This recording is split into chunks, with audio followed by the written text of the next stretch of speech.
ഒന്നാമത്തെ വാർത്തയായി നമ്മുടെ മുൻപിലേക്ക് എത്തുന്നത് കേരള സർവകലാശാലയുമായി ബന്ധപ്പെട്ട VC-യുടെ അനധികൃതമായ നിയമവിരുദ്ധമായ സംഘപരിവാർ അജണ്ടകളുടെ ഇടപെടൽ തന്നെയാണ്.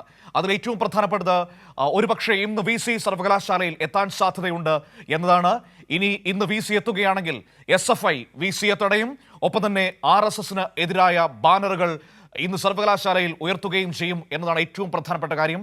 അതോടൊപ്പം തന്നെ സർവകലാശാലയിൽ ഒരുപാട് നിയമവിരുദ്ധ കാര്യങ്ങളാണ് VC ചെയ്തുകൊണ്ടിരിക്കുന്നത്. സ്വന്തം അധികാരത്തിന് പുറത്തുള്ള ഒരുപാട് കാര്യങ്ങൾ ചെയ്യുന്നു.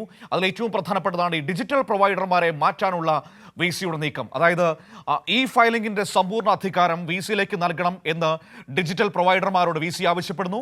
പക്ഷേ ആ ആവശ്യം പ്രൊവൈഡർമാർ തള്ളുന്നു. അതിനെ തുടർന്ന് VC-യുടെ ഏറ്റവും അടുപ്പക്കാർ നിറഞ്ഞ ഡിജിറ്റൽ സർവകലാശാലയിലേക്ക് ഈ ഫയലിംഗ് മാറ്റാനുള്ള നീക്കമാണ് നടത്തിക്കൊണ്ടിരിക്കുന്നത്.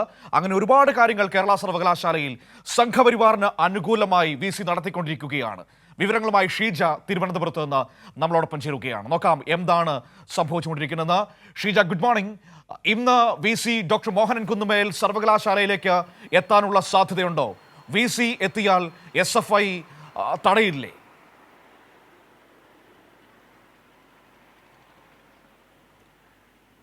Good morning Manu. ഏതായാലും കേരള സർവകലാശാല നമുക്കറിയാം കഴിഞ്ഞ കുറച്ച് ദിവസങ്ങളായി തന്നെ സംഭവബഹുലമായി തന്നെയാണ് മുന്നോട്ട് പോയിക്കൊണ്ടിരിക്കുന്നത്. ഇന്നിപ്പോൾ ഏതായാലും VC ഡോക്ടർ മോഹനൻ കുന്നുമ്മൽ ഇവിടെ കേരള സർവകലാശാലയിൽ എത്താനുള്ള സാധ്യത കുറവാണ് എന്നുള്ളതാണ് ഇപ്പോൾ മനസ്സിലാക്കുന്നത്. ഏതായാലും അദ്ദേഹം ഇവിടെ എത്തുകയാണെങ്കിൽ SFI പ്രവർത്തകർ അദ്ദേഹത്തെ തടയുന്നതായിരിക്കും. കേരള സർവകലാശാലയ്ക്കുള്ളിലേക്ക് പ്രവേശിക്കാൻ അനുവദിക്കുകയില്ല. കാരണം അത്തരത്തിലുള്ള നീക്കങ്ങളാണ് വൈസ് ചാൻസലറുടെ ഭാഗത്ത് നിന്നും ഉണ്ടാകുന്നത് എന്നുള്ള കാര്യം തന്നെയാണ് SFI പ്രവർത്തകർ ഓരോ ദിവസവും വ്യക്തമാക്കിക്കൊണ്ടിരിക്കുന്നത്. അതിനൊപ്പം തന്നെ VC ഇന്നിപ്പോൾ ഗവർണറെ, ചാൻസലർ കൂടിയായിട്ടുള്ള ഗവർണർ രാജേന്ദ്ര വിശ്വനാഥ് അർലേക്കറെ കാണാനുള്ളൊരു സാധ്യതയും നിലനിൽക്കുന്നുണ്ട്. നിലവിലേതായാലും തിരുവനന്തപുരത്ത് തന്നെയാണ് VC ഡോക്ടർ മോഹനൻ കുന്നുമ്മൽ ഉള്ളത്. അപ്പോൾ അതുകൊണ്ട് തന്നെ അദ്ദേഹം ഇവിടെ എത്താനുള്ള സാധ്യത അത് കുറവാണ് എന്ന് മനസ്സിലാക്കുന്നു. ഒരുപക്ഷെ അദ്ദേഹം എത്താനുള്ള സാധ്യതയും ഉണ്ടാകും. പക്ഷേ അതിലൊക്കെ കുറച്ച് സമയം കൂടി കഴിയുമ്പോഴായിരിക്കും ഒരു വ്യക്തത കൈവരിക്കാൻ സാധിക്കുക. ഏതായാലും അദ്ദേഹത്തിൻ്റെ നടപടികൾ, പ്രത്യേകിച്ചും സിൻഡിക്കേറ്റിന്റെ ഉൾപ്പെടെയുള്ള അധികാരങ്ങൾ കവർന്നെടുത്തുകൊണ്ട് ആ രീതിയിലുള്ള നടപടികളുമായാണ് VC മുന്നോട്ട് പോകുന്നത് എന്നുള്ളതാണ് സിൻഡിക്കേറ്റ് ആരോപിക്കുന്നത്. അതിൽ ഏറ്റവും പ്രധാനപ്പെട്ട കാര്യം ഫയലിംഗുമായി ബന്ധപ്പെട്ടുള്ള കാര്യമാണ്. അതിൽ നിലവിൽ രജിസ്ട്രാർ KS അനിൽകുമാറാണ് അതിൻ്റെ അഡ്മിനായി അത് നിയന്ത്രിച്ചുകൊണ്ടിരിക്കുന്നത്. ഈ അഡ്മിൻ പദവി ും എടുത്തു മാറ്റുക, അത് VC-യിലേക്ക് എത്തിക്കുക എന്നുള്ളതാണ് നിലവിലിപ്പോൾ VC ആലോചിക്കുന്നത്. ഇതുമായി ബന്ധപ്പെട്ടുള്ള നിർദ്ദേശം സർവീസ് പ്രൊവൈഡർമാർക്ക് നൽകുകയും ചെയ്തു. പക്ഷേ സർവീസ് പ്രൊവൈഡർമാർ ഇത് അംഗീകരിക്കാൻ സാധിക്കില്ല എന്നുള്ള കാര്യം VC കൃത്യമായി തന്നെ അറിയിച്ചിട്ടുണ്ട്. കെൽട്രോണുമായിട്ടാണ് സർവകലാശാല കരാർ ഒപ്പിട്ടിരിക്കുന്നത്. അപ്പോൾ കെൽട്രോണിൻ്റെ നിർദ്ദേശമില്ലാതെ മറ്റൊന്നും ചെയ്യാൻ സാധിക്കില്ല എന്നുള്ളതാണ്. ടെക്നോ പാർക്കിലെ ഒരു സ്വകാര്യ കമ്പനിയാണ് അതിൻ്റെ സർവീസ് പ്രൊവൈഡർമാർ എന്ന് പറയുന്നത്. അപ്പോൾ അവർ ആ രീതിയിലൊരു നിലപാട് ഇപ്പോൾ സ്വീകരിച്ചിരിക്കുകയാണ്.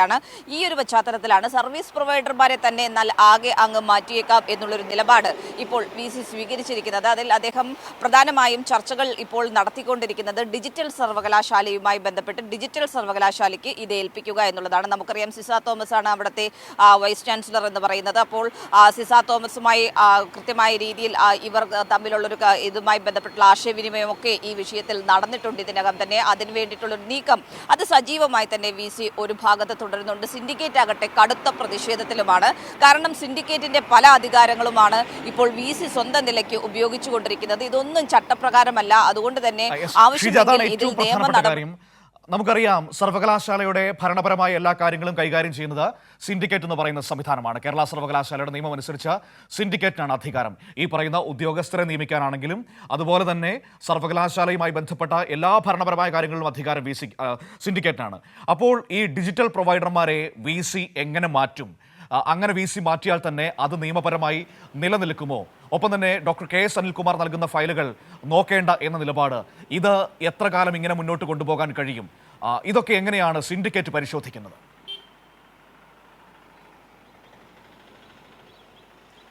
തീർച്ചയായും സിൻഡിക്കേറ്റ് ഇതിലുള്ള കടുത്ത അതൃപ്തി ഇതിനകം തന്നെ വൈസ് ചാൻസലർ ഡോക്ടർ മോഹനൻ കുന്നുമ്മലിനെ അറിയിച്ചു കഴിഞ്ഞിട്ടുണ്ട്. അതിന്റെ ഭാഗമായിട്ടാണ് അടിയന്തരമായിട്ടുള്ളൊരു സിൻഡിക്കേറ്റ് യോഗം വിളിച്ചു ചേർക്കണമെന്ന് ആവശ്യപ്പെട്ടുകൊണ്ട് മോഹനൻ കുന്നുമ്മലിന് കത്ത് നൽകിയിട്ടുള്ളത്. പക്ഷേ മോഹനൻ കുന്നുമ്മലാകട്ടെ ഇതുവരെയായി കേരള സർവകലാശാലയിൽ എത്തിയിട്ടില്ല എന്നുള്ളതാണ്. കാരണം നേരിട്ട് VC സർവകലാശാലയിൽ എത്താത്തത് കാരണം മുടങ്ങിക്കിടക്കുന്ന നിരവധി ഫയലുകളാണുള്ളത്. ഇതൊന്നും തന്നെ അദ്ദേഹത്തെ ബാധിക്കുന്നില്ല. അദ്ദേഹത്തിൻ്റെതായിട്ടുള്ള താല്പര്യങ്ങൾ ഇവിടെ നടത്തി മുന്നോട്ട് പോകണം എന്നുള്ളത് മാത്രമാണ്. അതിന്റെ ഭാഗമായിട്ടാണ് രജിസ്ട്രാറിൽ നിന്ന് എല്ലാ അധികാരങ്ങളും മാറ്റാൻ വേണ്ടിയിട്ടുള്ളൊരു നടപടി. തിടുക്കത്തിലാണ് അതിൽ ഓരോ ദിവസവും നടപടി സ്വീകരിക്കുന്നത് എന്നുള്ള കാര്യമാണ്. അതിന്റെ ഏറ്റവും ഒടുവിലത്തെ ഉദാഹരണമാണ് ഇതിൽ സർവീസ് പ്രൊവൈഡർമാരെ മാറ്റുന്നതുമായി ബന്ധപ്പെട്ടുള്ള കാര്യം. ഈ വിഷയങ്ങളിലൊക്കെ സിൻഡിക്കേറ്റിൽ ചർച്ച ചെയ്ത് മാത്രമേ കേരള സർവകലാശാലയുമായി ബന്ധപ്പെട്ട് ഏത് വിഷയത്തിലാണെങ്കിലും തീരുമാനമെടുക്കാവൂ എന്നിരിക്കെയാണ് എല്ലാ ചട്ടങ്ങളും സർവകലാശാലയുടേതായിട്ടുള്ള ചട്ടങ്ങളും സ്റ്റാറ്റ്യൂട്ടും ഒക്കെ കാറ്റിൽ പറത്തിക്കൊണ്ട് വൈസ് ചാൻസലർ ഇത്തരത്തിലുള്ള നടപടി ഇവിടെ സ്വീകരിക്കുന്നത്. മനു, അതുകൊണ്ട് തന്നെയാണ് സിൻഡിക്കേറ്റ് പറയുന്നത് സിൻഡിക്കേറ്റ് ഈ വിഷയത്തിൽ VC ഇവിടെ എത്തുകയാണെങ്കിൽ സിൻഡിക്കേറ്റ് യോഗം വിളിക്കണം എന്നുള്ള ആവശ്യം ഒന്നുകൂടി മുന്നോട്ട് വയ്ക്കുന്നതായിരിക്കും. അതിന് മുതിരുന്നില്ലെങ്കിൽ സിൻഡിക്കേറ്റും പ്രതിഷേധത്തിലേക്ക് ഇറങ്ങാൻ തന്നെയാണ് നിലവിലത്തെ ഒരു തീരുമാനം എന്ന് പറയുന്നത്. എന്തുകൊണ്ടാണ് ഈ മോഹനൻ കുന്നുമ്മൽ സിൻഡിക്കേറ്റ് യോഗം വിളിക്കാത്തത്? സിൻഡിക്കേറ്റ് യോഗം വിളിച്ചാൽ ഇതുവരെ അയാളെടുത്ത എല്ലാ തീരുമാനങ്ങളും റദ്ദാക്കപ്പെടും, ചോദ്യം ചെയ്യപ്പെടും എന്ന ആശങ്ക ഉള്ളതുകൊണ്ടാണോ സിൻഡിക്കേറ്റ് യോഗം വിളിക്കാതിരിക്കുന്നത് VC? ഒപ്പം തന്നെ മറ്റൊരു പ്രധാനപ്പെട്ട കാര്യം കൂടിയുണ്ട്. എത്ര ദിവസമായി കേരള സർവകലാശാല VC ആ യൂണിവേഴ്സിറ്റിയിലേക്ക് എത്തിയിട്ട് അവിടെ എത്തുന്ന വിദ്യാർത്ഥികൾ ഉൾപ്പെടെയുള്ള മനുഷ്യരുടെ നികുതി പണം കൊണ്ടല്ലേ അദ്ദേഹം ശമ്പളം വാങ്ങേണ്ടത്? അപ്പോൾ അതിൻ്റെതായ ഒരു ഉത്തരവാദിത്വവും മര്യാദയും ഒക്കെ VC കാണിക്കേണ്ടതല്ലേ? എത്ര ദിവസമായി VC അങ്ങോട്ടേക്ക് വന്നിട്ട്?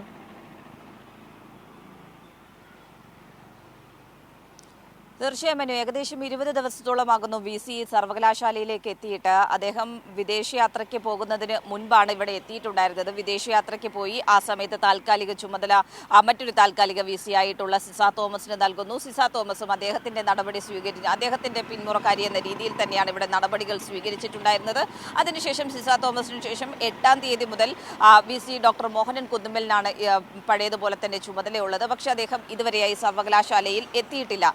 ഇതിൽ ഈ സിൻഡിക്കേറ്റ് യോഗം വിളിക്കണം എന്നുള്ളൊരു ആവശ്യം സിൻഡിക്കേറ്റ് അംഗങ്ങൾ മുന്നോട്ട് വെച്ചിട്ടും അതും പരിഗണിക്കാതെ അതിന് തയ്യാറല്ല എന്നുള്ളൊരു നിലപാട് സ്വീകരിച്ച് സ്വന്തം നിലയ്ക്ക് കാര്യങ്ങൾ ചെയ്ത് മുന്നോട്ട് പോകുക എന്നുള്ളൊരു നിലപാടിൽ ഉറച്ചാണ് VC പോകുന്നത്. പക്ഷേ അതൊരു സർവകലാശാലയുടെ ഭരണസ്തംഭനത്തിലേക്ക് കാര്യങ്ങൾ എത്തിക്കുന്ന രീതിയിലാണ് ഈ നടപടികൾ നയിക്കുക എന്നുള്ളതിൽ സംശയമില്ല. അതിനൊപ്പം തന്നെയാണ് നിരവധി ഫയലുകളാണ് അദ്ദേഹത്തിന്റെ മേശപ്പുറത്ത് പെൻഡിംഗ് ആയിട്ടുള്ളത്. അതിൽ വിദ്യാർത്ഥികളുടെയും ഈ സർവകലാശാലയുടെ അക്കാദമിക് പ്രവർത്തനങ്ങളുടേതടക്കമുള്ള നിരവധി ഫയലുകളാണ് ഈ രീതിയിൽ നിലനിൽക്കുന്നത് എന്നുള്ള കാര്യം പോലും വിസ്മരിച്ചുകൊണ്ടാണ് അദ്ദേഹം സ്വന്തം നിലയ്ക്ക് പ്രത്യേകിച്ചും ചാൻസലറുടെ ഒക്കെ നിർദ്ദേശപ്രകാരമുള്ള കാര്യങ്ങൾ കേരള സർവകലാശാലയിൽ നടപ്പാക്കാൻ ശ്രമിക്കുന്നത് എന്നുള്ളത് തന്നെയാണ് ഇവിടെ ഏറ്റവും പ്രധാനപ്പെട്ട കാര്യം. മനു, തീർച്ചയായും ഏതായാലും VC സർവകലാശാലയിൽ എത്താൻ സാധ്യത കുറവാണ് എന്നാണ് ഇപ്പോൾ ഷീജ പറയുന്നത്. എത്തിയാൽ SFI തടയുമെന്ന കാര്യത്തിൽ ഒരു സംശയം വേണ്ട. ഏകദേശം 20 ദിവസത്തിലധികമായിരിക്കുന്നു മോഹനൻ കുന്നുമ്മൽ എന്ന് പറയുന്ന VC കേരള സർവകലാശാലയിലേക്ക് വന്നിട്ട് എന്നത് ഏറ്റവും പ്രധാനപ്പെട്ടതാണ്. ഒപ്പം തന്നെ VCയുടെ സിൻഡിക്കേറ്റിനെ മറികടന്നുകൊണ്ടുള്ള അധികാരമെല്ലാം സ്വന്തം രീതിയിലേക്ക് കൊണ്ടുവരുന്നതിനുള്ള വലിയ ശ്രമങ്ങൾ നടക്കുന്നു. ഏറ്റവും പ്രധാനപ്പെട്ട കാര്യം സർവകലാശാലയുടെ നിയമങ്ങൾക്ക് വിരുദ്ധമായിട്ടാണ് VCയുടെ എല്ലാ പ്രവർത്തനങ്ങളും അവിടെ നടന്നുകൊണ്ടിരിക്കുന്നത് എന്നതാണ് ഏറ്റവും പ്രധാനപ്പെട്ട കാര്യം. ഇങ്ങനെയൊന്നും ചെയ്യാൻ VCക്ക് അധികാരമില്ല എന്നതാണ് വസ്തുത. ഇത് ചോദ്യം ചെയ്യപ്പെടും എന്ന ഉറപ്പ് VCക്കുണ്ട്. അതുകൊണ്ടാണ് സിൻഡിക്കേറ്റ് യോഗം വിളിക്കാതെ ഇരിക്കുന്നതും. എത്രയോ തവണ ഇപ്പോൾ VCക്ക് കത്ത് നൽകിയിരിക്കുന്നു സിൻഡിക്കേറ്റ് യോഗം വിളിക്കണമെന്ന് ആവശ്യപ്പെട്ടുകൊണ്ട്. പക്ഷേ വിളിക്കാൻ VC തയ്യാറാകുന്നില്ല. കാരണം മറ്റൊന്നുമല്ല, ആ യോഗം വിളിച്ചാൽ VCയെ നിർത്തിപ്പൊരിക്കുമെന്ന കാര്യത്തിൽ ഒരു സംശയവും വേണ്ട. ഈ നിയമവിരുദ്ധമായ നടപടികൾക്കെല്ലാം VC ഉത്തരം പറയേണ്ടി വരികയും ചെയ്യും.